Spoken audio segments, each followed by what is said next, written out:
राज and Neha. राज एक car खरीदने का सपना देख रहा है और नेहा एक घर खरीदने का। हर महीने दोनों थोड़े पैसे बचाते हैं, लेकिन जब भी वो कुछ पैसे सेव कर पाते हैं, घर में कोई इमरजेंसी आ जाती है या कोई फेस्टिवल या फिर कोई रिलेटिव की शादी और राज और नेहा के सारे पैसे उड़ जाते हैं। कुछ रिलेटेबल सा लग रहा है? अगर हाँ, तो आप अकेले नहीं हैं। इंडिया में हर 10 में 7 लोग राज और नेहा हैं, जिन्हें ये नहीं पता कि अपने पैसे को कैसे मैनेज करें। कारण lack of financial literacy. National centre for financial education के एक सर्वे के मुताबिक इंडिया की 1.4 अरब आबादी में से सिर्फ 27% लोग ही फाइनेंशियली लिटरेट हैं, यानी आर्थिक रूप से शिक्षित हैं। स्टूडेंट्स की बात करें तो सिर्फ 16.7% स्टूडेंट्स को प्रॉपर मनी मैनेजमेंट आती है। इसलिए नेशनल एजुकेशन पॉलिसी 2020 ने स्कूल लेवल पर फाइनेंशियल लिटरेसी मैंडेटरी करने की बात की है। नमस्ते, मैं हूं रूपश्री और आप देख रहे हैं जागरण जोश की special series the money school, जहां हम फाइनेंस और इकोनॉमी को समझेंगे in simple language with real life examples. क्या है फाइनेंशियल लिटरेसी? फाइनेंशियल लिटरेसी यानी वित्तीय साक्षरता। Financial literacy is the ability to manage your money wisely. You do not simply save for a rainy day, you build wealth. A financially literate person understands the psychology of money.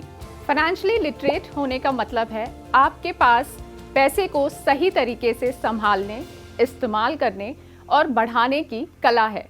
आपको पता है कि पैसा कैसे काम करता है, कैसे पैसे से और पैसा बनाया जा सकता है। आपको पैसे बचाने और निवेश करने के साथ साथ अपनी नीड्स और वांट्स, यानी आपको क्या जरूरत है और आप क्या चाहते हैं, इसमें फर्क समझकर अपना पैसा खर्च करना आता है। वित्तीय साक्षरता क्यों जरूरी है? फाइनेंशियल लिटरेसी की कमी के कारण 1.02 अरब लोगों को बेसिक फाइनेंशियल टर्म्स जैसे compound interest, inflation, risk diversification, tax, currency exchange, commodities, mutual funds, barter system, gold के प्राइसेस क्यों बढ़ रहे हैं और भी कई फाइनेंशियल कॉन्सेप्ट्स की क्लैरिटी नहीं है, जिसके चलते ना ही सिर्फ उन्हें सही फाइनेंशियल डिसीजंस लेने में मुश्किल होती है, बल्कि काफी लोग गलत इन्वेस्टमेंट स्कीम्स, लोन्स या कर्ज, बैंकिंग फ्रॉड्स या ऑनलाइन स्कैम्स के शिकार भी हो जाते हैं। फाइनेंशियली लिटरेट होने से स्मार्टली बजट बनाना,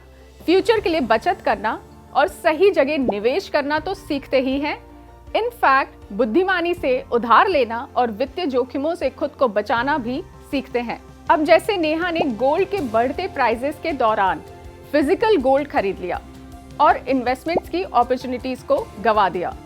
इसीलिए वित्तीय साक्षरता होने से आप में पैसे से संबंधित कोई भी निर्णय लेने और फाइनेंशियली इंडिपेंडेंट होने की क्षमता बढ़ जाती है।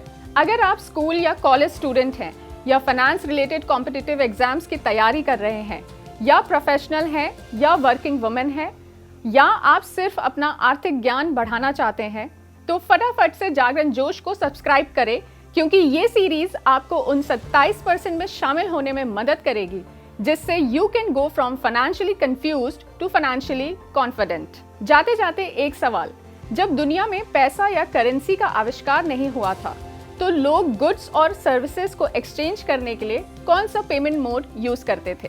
कमेंट्स में अपना आंसर बताइए। मिलते हैं अगले एपिसोड में।